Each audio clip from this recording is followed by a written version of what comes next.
Buenas noches. Hoy vamos a hablar de la república, palabra que viene del latín, res publica, cosa pública.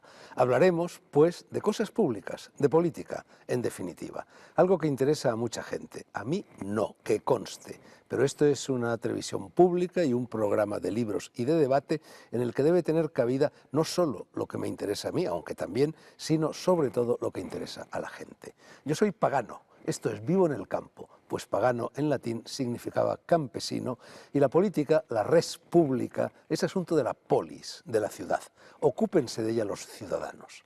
República y monarquía son sistemas de gobierno, regímenes políticos. Yo no me adscribo ni me inscribo en ninguno de los dos. No soy monárquico ni republicano. No soy, como dijera Aristóteles, zoon politikon.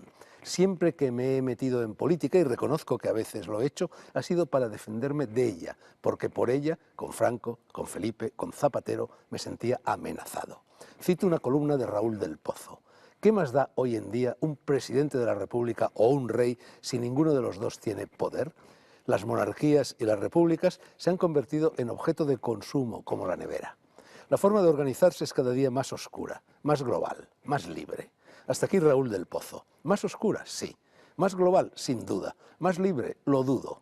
Ortega, que de tonto no tenía un pelo, dijo en cierta ocasión una tontería. Todos a veces las decimos por muy listos que seamos. Frase de Ortega. En España todo lo bueno, desde el Quijote hasta la Segunda República, ha nacido en la cárcel. Como eso era una tontería y él no era tonto, enseguida tuvo que desdecirse. Lo hizo en un artículo célebre. No es esto, no es esto, era su título.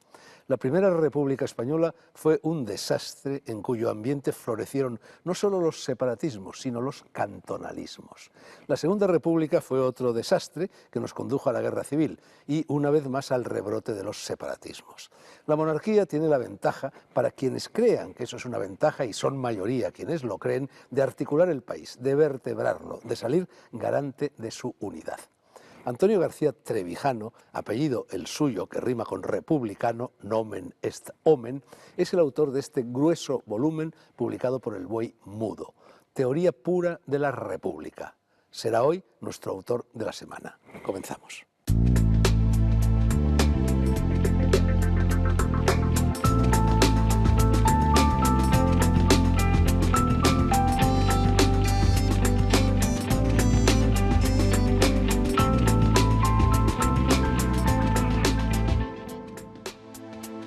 Buenas noches, Antonio. No entiendo la pasión republicana, tampoco la monárquica. No sé si has oído la cita de Raúl del Pozo que he leído antes. ¿Qué más da un rey o un presidente de la República si los dos están sometidos al mandato de una Constitución? El mandato de una Constitución no tiene nada que ver con... Eso es evidente, una Constitución verdadera obliga a todo el mundo, pero es que no hay ninguna monarquía en el mundo que esté sujeta al mandato de una Constitución, porque hoy no hay ninguna monarquía en el mundo que sea constitucional, son parlamentarias. Entonces, si no hay, en Inglaterra, por ejemplo, no hay Constitución escrita, son costumbres, bueno, entonces no hay un rey que esté sometido a la Constitución. No se entiende esa frase. Pero yo oía el otro día a Peces Barba, uno de los padres de la Constitución, que decía que el rey de España, que don Juan Carlos, no tiene absolutamente ninguna libertad de movimientos, que todo lo que hace está prefijado, no sé, por el gobierno, por el Estado, por la Constitución. Claro que eso es verdad, que por eso todos sus movimientos son clandestinos. Él tiene libertad de movimientos más que nadie, pero clandestino. Todo lo que hace no puede ser declarado. Antonio, ventajas de la monarquía, al menos dos: unidad y continuidad. La República de por sí no garantiza ni lo uno ni lo otro, y en España, visto lo visto, menos. Todo eso son prejuicios, son ideas heredadas procedentes de la propaganda. En primer lugar, la monarquía no garantiza la unidad, al menos en España. Nunca ha habido menos unidad en España que ahora, con Juan Carlos. No, la autonomía, el separatismo, nunca ha habido tantos como ahora. En Cataluña, el País Vasco, Galicia, Canarias, hasta Andalucía es nación. Así que la unidad, falso, una propaganda falsa. La monarquía, esta, de Juan Carlos, ha destruido la conciencia de la unidad de España. Eso en cuanto a la unidad. Y en cuanto a la otra, ¿qué era? Dijiste que era... El otro era la continuidad. Y continuidad, la monarquía, continuidad, sí, pero eso es lo peor de la monarquía, que puede ser que haya un rey, eso lo decía Diderot, puede ser que haya, en el consejo que dio a Catalina II de Rusia, en un pequeño opúsculo sobre la reforma de la monarquía, ya dijo que, claro, por muy buenas que sean las reformas, el rey que la hace pues será un buen rey, pero su sucesor por la continuidad puede ser un melón, un imbécil, un canalla, un sinvergüenza, y por tanto la continuidad cero. Bueno, pero eso vale también para un presidente de la República. No, Uno puede porque ser no un se buen hereda. presidente de la República. Es que el presidente de la República no se hereda. Entonces, la frase que has dicho antes de Raúl del Pozo. Sí, de Raúl del Pozo es falsa también, no tiene apoyo en la historia en ninguna época. Eso lo más que se puede parecer es el presidente de una república parlamentaria con el monarca de una monarquía parlamentaria. Entonces sí, hay cierto parecido, pero la república parlamentaria, el presidente de la república no tiene poder ninguno porque está manejado todo por el poder legislativo. No hay separación de poderes, no es constitucional. La Segunda República Española no era constitucional y por eso hubo la guerra civil, porque no tuvo un presidente con un poder tan enorme que fuera el jefe del ejército e impidiera la guerra civil. Por eso yo no pretendo volver atrás a la Segunda República. No. Yo lo que defiendo es la República constitucional, bueno, que es la que separa los poderes. Una apostilla a lo que has dicho antes a acuerdo. Propósito de la unidad. Hombre, la primera República Española no es que indujo a separatismos, es que indujo incluso a cantonalismos. No. El Viva Cartagena y demás. No, pero eso no es. La primera república fue federal, pero también la ignorancia política de los clases intelectuales españolas, incluida la prensa, no entiende, cree que fue una república federal. Y fue federal en el sentido prudoniano, no de estados separados que pactan una federación. No. Eran municipios que se federan de abajo a arriba en una pirámide, que eso fue lo que Pi y Margall defendió. Y los de la República, que no era una república federal, era prudoniana, de Proudhon, es decir, casi anarquista. Una república no es forzosamente más barata que una monarquía. Sarkozy, por ejemplo, cuesta al contribuyente más dinero que Juan Carlos. El presupuesto... Eso dicen al menos. Vamos, no, yo lo sé, yo lo he estudiado. Eso, en primer lugar, es una cuestión que para mí no significa nada, es pequeña. Pero lo peor de la monarquía, yo comparo el gasto de un presidente de la República, que sería frugal y honesto, no tendría el boato que tiene el rey. Y el rey, lo de menos es el presupuesto. La frisa del presupuesto será relativamente pequeña. Lo grave es lo que hay sin presupuesto. Y eso es miles y miles y miles. No hay nada más caro que la monarquía de Juan Carlos. Hombre, Sarkozy tiene bastante boato, ¿eh? Sí. Angela Merkel quizá pero Sarkozy, ¿no? Sí, como es muy pequeñito y se cree Napoleón, pues sí. Sí, claro, hay siempre un toque de bonapartismo, ¿no? El presidente de la República Francesa. Sí. Bueno, Antonio, la República es una tapadera que lo mismo sirve para un roto que para un descosido. La Rusia soviética es una república, o era, la China de Mao, la Corea del Norte y la del Sur, la Cuba de Fidel, la Venezuela de Chávez, repúblicas todas. De acuerdo. Esa es la opinión de Louis Marianson y de mucha gente que no conoce lo que es la República. Es verdad que yo he escrito ese libro, que parece grueso, porque lo requería todo el tiempo, porque hasta que yo he escrito este libro no existe una definición positiva de la República. Y se llama República a todo aquello que no es monarquía. Entonces todo lo que has dicho es verdad. Si todo lo que no es monarquía es república, pues desde el Congo o Venezuela, pues todos son malas repúblicas. Pero yo no he definido la República así. Yo le he definido la República por lo que tiene de positivo y que no tiene la monarquía, que es el principio, los dos principios de Leibniz, el principio de la individuación y el principio de la individualización, que Leibniz lo tomó nada menos que de un español, de Francisco Suárez, lo tomó del granadino, de la escolástica del barroco, Francisco Suárez, y de Leibniz pasó a Kant, y está dentro del acervo más importante y más profundo de la filosofía política, y eso fue debido a Suárez. Y yo lo tomo, pero lo he desarrollado. Antonio, es muy crítico respecto a todas las encarnaciones de la República, no solo las actuales, apócrifas que sean, sino también las históricas, la griega, la americana, la francesa y por supuesto las comunistas. No, la griega no, la de Aristóteles, de Pericles no, eso siempre le he alabado. La república directa o asamblearia sí, lo que pasa es que hoy es imposible. Desde que Marsilio de Padua inventó la representación política, ya se sabe que la democracia, como el 15M, ahora, esos son absurdos, esos son de gente ignorante, que no sabe lo que dice. ¿Cómo va una democracia directa o asamblearia en una población de millones. Eso es imposible, eso no existe.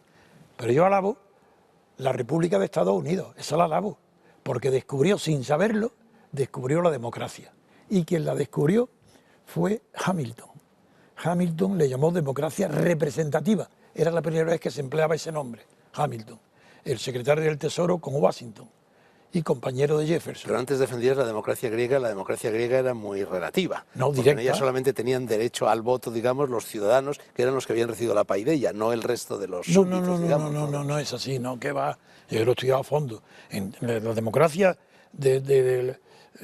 que derriba y sustituye luego a los tiranos y llega al apogeo con Pericles, eso no, tiene todos los mayores de edad tienen derecho al voto.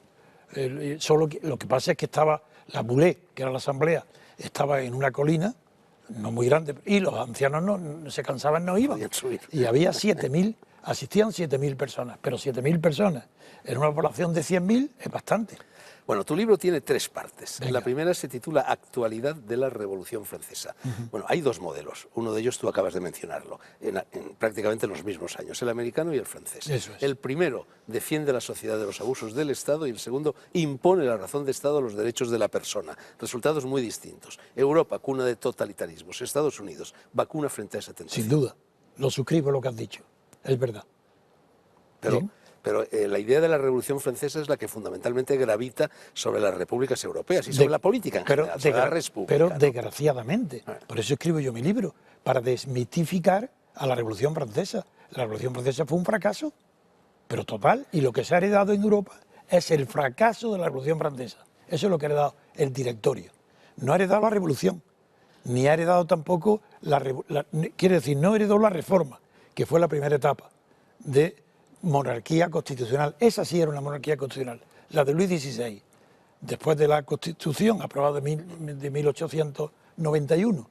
Eso sí fue una monarquía constitucional, porque el rey Luis XVI nombraba al gobierno y el pueblo, el tercer estado llano, legislaban. Hubo separación de poderes. Por eso es constitucional. Tú formulas la siguiente observación muy interesante. Las ideas y palabras que expresan hoy la vida del mundo político europeo provienen de aquella revolución, la francesa, sí, que cambió el significado de las cosas públicas y que revolucionaba el sentido de las voces que las designaban. De acuerdo. En la primera página del libro está. De acuerdo, pues es cierto. Es cierto, es que no hay cualquier palabra política que hoy se pronuncie, todas, sin excepción, proceden de la Revolución Francesa. Todas. Pero como la Revolución Francesa fracasó y Napoleón fue el heredero final de la Revolución Francesa, tuvo que darle a las palabras un significado distinto del original. Y desde entonces está la mentira del lenguaje político europeo. No España. En toda Europa no hay democracia. La que más se acerca a la democracia es Francia. Pero tampoco es porque el presidente de la República, que está libre para designar su gobierno, no lo está para gobernar, porque necesita la moción de confianza del legislativo, con lo cual ha vuelto a unir el legislativo y el ejecutivo, no hay separación de poderes y es una semidemocracia. Pero en cambio, es perfecto su sistema representativo. La representación política está en vigor y únicamente en Francia, en los demás pueblos no, porque se elige el distrito a doble vuelta, un solo diputado por distrito, no con listas. El sistema proporcional, eso es una vergüenza. Eso es una asquerosidad. ¿Tampoco hay democracia en Inglaterra que pasa por ser el no va más de la democracia? No, nunca ha habido democracia en Inglaterra. Hay sistema liberal. Lo que pasa por el no va más que siempre ha tenido Inglaterra es de liberalismo y de sistema parlamentario. Pero el sistema parlamentario, por definición, no es democrático, puesto que es el Parlamento el que designa al presidente, al primer ministro. Y ya decía Montesquieu, y un español, que era español entonces, el general Miranda, dice literalmente: elegir dentro de un colegio legislativo, elegir un equipo reducido para gobernar, habéis matado la libertad política, porque quien hace las leyes las aplica. Antes defendías la Revolución Americana y te voy a leer otra cita. Venga. Que no sé si contradice lo que acabas de decir o no. Imposible. El derrotero constitucional americano había... ¿Quién? El derrotero constitucional americano había equivocado su rumbo. Siguió la anticuada ruta de Montesquieu, balanceada por los aires liberales de Locke, en lugar de la moderna vía de Rousseau, impulsada por el viento apacible de la igualdad y no por el interés de la propiedad. Que eso no me refiero a América, es a Francia.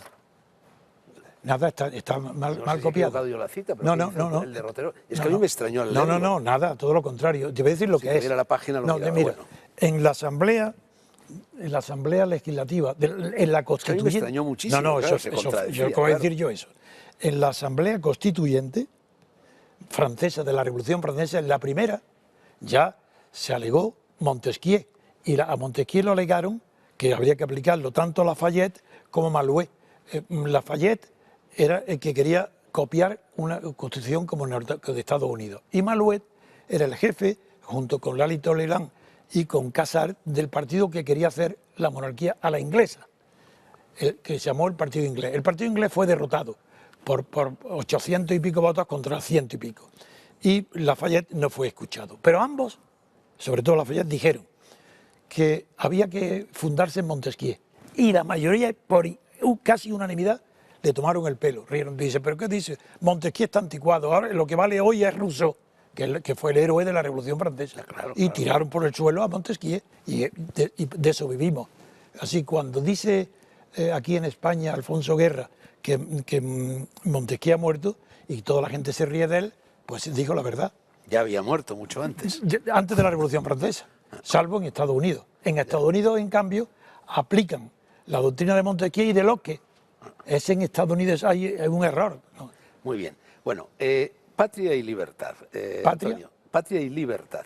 Tú también dices, la vinculación de la idea de la patria a la libertad de los individuos causó el llamamiento a filas milicianas que, sin decirlo, condujo el 4 de julio de 1776 a la Declaración de Independencia de los Estados Unidos. Sí. Pero vincular la idea de patria a la idea de libertad no es el germen de los nacionalismos, y los nacionalismos siempre degeneran en patrioterismo. No, pero claro, primero yo no sé lo que es patrioterismo, sé lo que es nacionalismo y patriotismo, que son cosas distintas. Pero voy a hablar primero del origen. En Estados Unidos querían ser ingleses.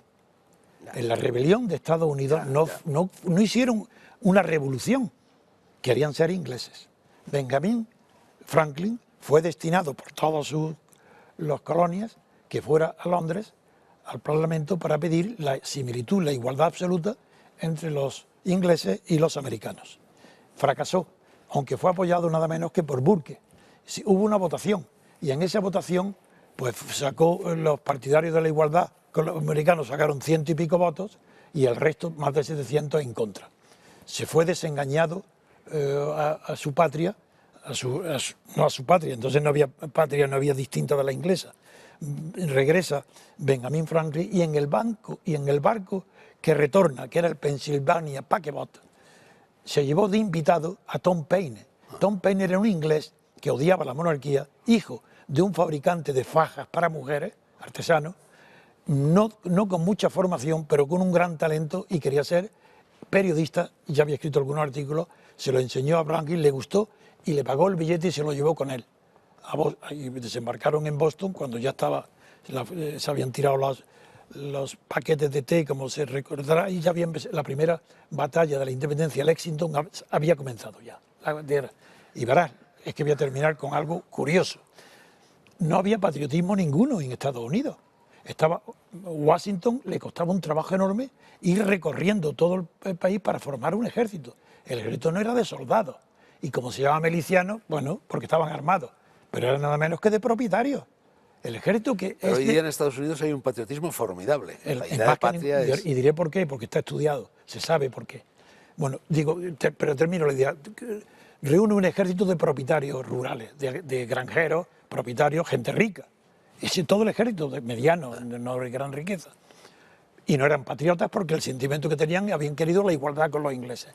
Y llega Tom Paine, y en la célebre batalla de la noche de Navidad, donde Washington ataca por sorpresa y estaban borrachos los ingleses y los derrotaron, una batalla que cambió el sentido, Tom Paine había preparado el discurso a Washington y dijo: ha llegado el momento de las almas nobles y tal. Y fundó con el libro El sentido común, Common Sense, fundó el patriotismo americano. El patriotismo americano lo define y lo funda un inglés. Y ese es. Página 19, Antonio. Los crueles experimentos de la historia han rebatido o falseado las dos teorías universales de la revolución, cuyo rotundo fracaso se ha tenido que disimular con la eficacia del subproducto engendrado con ellas: oligocracia de la clase política al oeste y dictadura de la clase burocrática al este, hoy fundidas en el genérico estado de partidos. Perfecto. Demoledor. Perfecto, es la realidad científica de lo que ha sucedido. Y eso es producto de que se ha unificado. Las ideologías que durante el siglo XIX se enfrentaron, ya ahora están todas, y después de la caída del comunismo, del régimen soviético, las ideologías se han unificado todas bajo el nombre común que se llama, que es oportunismo, que se llama socialdemocracia. Que si hoy la socialdemocracia no es el PSOE, por supuesto que lo es. También Izquierda Unida, como el comunismo allí igual, son socialdemócratas. Y también el PP, son todos a eso voy. socialdemócratas. Y el PP es socialdemócrata. Entonces, por eso la gente no entiende nada. Que no hay, la ideología es la misma de todos los partidos socialdemócratas. Ninguno es monárquico, ni tampoco republicano. Como Izquierda Unida, que reclaman la República, pues, o Izquierda Republicana de Cataluña, esos no son republicanos. Porque ser republicano es ser partidario de la República a condición de no hacer nada para lograrlo. Eso es republicano, es pasivo. Repúblico, que está en el... ¿Tú eres republicano así? No, que voy a ser yo republicano, hombre. Yo soy repúblico, yo soy activo. El repúblico es el que y quiere está en traer el la diccionario. república. Es el que tiene conocimiento de derecho público y puede ser estadista. Y eso lo pone en el diccionario. La voz repúblico es muy noble y yo la tomé porque... Ha caído en desuso por completo esa palabra. Sí, pero yo ¿no? le he resucitado y hay miles de personas por España y por todas las provincias que se llaman repúblicos. Libro segundo se titula, el libro segundo de tu libro, se titula El factor republicano. ¿Qué entiendes por eso? ¿Qué es el factor La republicano? definición positiva de la república, no la negativa. ¿Qué contribuye a hacer de las sociedades humanas una tendencia a la república, que es la tendencia a la igualdad? Pues es una simbiosis entre lo que antes he denominado, que esa la he descubierto yo, porque Suárez y Leibniz solamente hablaron del principio de individualización, pero yo he introducido el principio de individuación por primera vez en la filosofía. ¿Qué quiere decir eso? Pues que la naturaleza, la especie, produce individuos. En cambio, la sociedad, la cultura, produce individualidades, personas. La república traduce la tendencia a la igualdad de los individuos. La individualización introduce las diferencias sociales y tiende a la aristocracia, a la monarquía. Eso se basa en la distinción. El libro tercero, Teoría pura de la República. Sí, esa es la básica.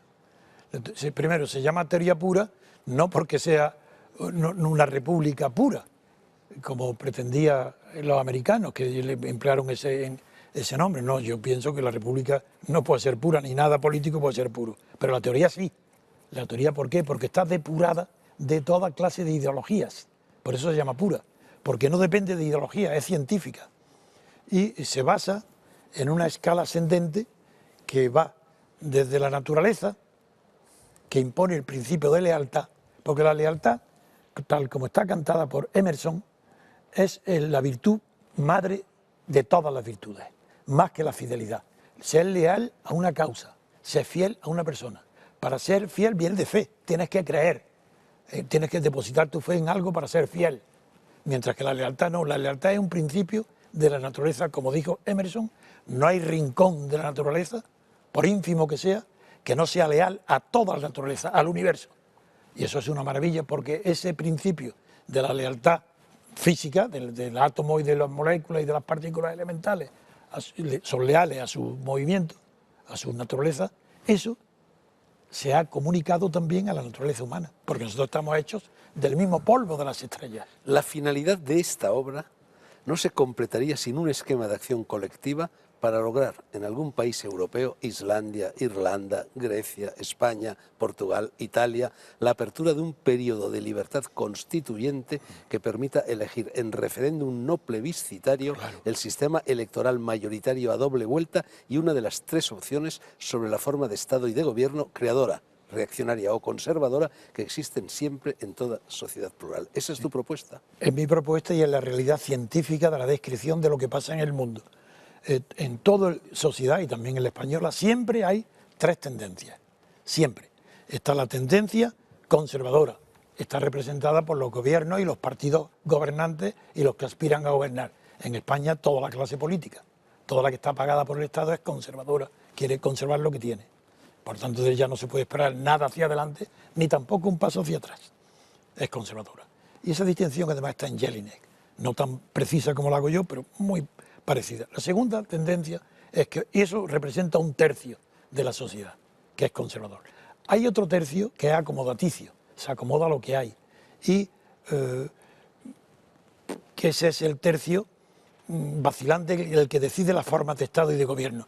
Pero hay otro tercio que es o bien nostálgico y quiere volver atrás, como son los partidarios de la Segunda República en España, quieren volver atrás, o bien es revolucionario utópico, porque pone en un futuro que no se sabe dónde está, una utopía, y fracasa. Entonces yo... Tú no eres nada de eso. En no eres absoluto. Conservador, no eres acomodaticio, no eres utópico, no, soy no revolucionario. eres nostálgico. ¿Qué eres? Revolucionario de la libertad. Entonces cuando digo revolucionario de la libertad lo digo con todas las consecuencias, porque salvo en Estados Unidos, en ninguna parte del mundo ha triunfado la libertad, la revolución de la libertad. Y yo defiendo la mónada electoral porque es una prolongación de la naturaleza. La mónada le llamo el distrito pequeño, el pueblo, el donde se puede elegir a un solo diputado por el distrito. Pues es una prolongación de la naturaleza. Ahí, en las relaciones de vecindad, sí se puede establecer una relación de lealtad entre el que elige y el elegido, que pueda destituirlo. No solo es que yo elijo a un diputado por distrito, es que lo puedo destituir. ¿Cómo? Pues muy sencillo, poniendo las papeletas del diputado, va el titular y un suplente. El titular, el pueblo de su distrito lo elige y allí mismo hay una oficina electoral que vigila y sigue, y si se porta mal tal, lo echan y ponen el suplente. Y lo principal, a los diputados no los puede pagar el Estado, porque la legislación no corresponde al Estado. Allí donde hay boletín oficial del Estado hay un truco, una falsedad y un simulacro. Quien legisla no es el Estado, es la nación. Y la nación está representada por los diputados. Esa doctrina que parece en España revolucionaria responde a la esencia jurídica de los grandes juristas de Estados Unidos, de Inglaterra y del mundo de todas las épocas. Es decir, la nación es la que legisla. Antonio, la inmensa mayoría de los españoles, según las encuestas, tiene muy buena imagen de Juan Carlos y del príncipe Felipe, aunque quizá no tanto entre los jóvenes, por venir de la República. Primero, yo no creo que las encuestas, no creo en las encuestas, porque las encuestas están dirigidas. La gente responde a lo que le preguntan, pero están, por tanto, inducidas. Segundo, yo no creo que sea verdad que después de un Dargarín y después de los escándalos de tal, no creo que sea el rey que tenga prestigio ninguno. Y luego... Pero Urdangarín es Urdangarín. Eso bueno, es miembro de la familia real y él no se atrevería... Hombre, eso, en cualquier familia puede haber una oveja negra, eso no. Eso lo puede si decir. Si a ti te sale rana, un hijo, digo por decir, eso no significa que tú salgas también rana. Eso lo puede decir todo el mundo que no conozca lo que es la monarquía, ni la familia real, ni los miembros reales. Es imposible que un Dargarín y su mujer Cristina haga algo que no esté autorizado, visto bueno y realizado por Juan. Y hay pruebas de nombre. ¿Por qué lo manda a Washington? ¿Y por qué no devuelven el dinero? No, hombre, no hablemos de eso. No, porque primero, estamos en una televisión pública, no quiero poner en compromiso a nadie de aquí, ni menos a ti, por tanto prefiero no hablar de eso. Pero yo no pienso como tú has dicho. Última pregunta. Tú encabezas un movimiento ciudadano hacia la República Constitucional y diriges, creo, un programa en Radio Libertad que se llama Libertad Constituyente y un periódico. Sí. Y parece ser que ese programa, la audiencia va increciendo. En unos meses ha pasado, en términos de eso, de audiencia, de ocupar el puesto número 172 al 16º. Y trabajáis ahí gratis 30 personas. Sí. ¿Todo esto es exacto? Correcto. Y además el periódico. Hemos estado, por ejemplo, ahora... Dentro de las clasificaciones de todos los programas de internet, de radio o de audios, de todos los programas, tienen una clasificación que se llama karma. Que por karma entienden aquello, lo mejor, lo que tiende a ser imitado, lo que adquiere popularidad. Y entre más de 30.000 podcasts, que es 30.000 emisiones de radio, pues la mía, la Libertad Constituyente, la que he fundado hace 4 meses ahora pronto, 4 meses, ocupa el número 1 en karma y está puesto destacada Radio Libertad Constituyente, karma 22.230 puntos. Los demás, el segundo tal, están a 10.000, a 11.000, 9.000. Última pregunta. Respuesta, sí o no. Tienes 84 años, Sí. Antonio. ¿Tú crees que verás la República? No. Muchas gracias, Antonio. Muy bien.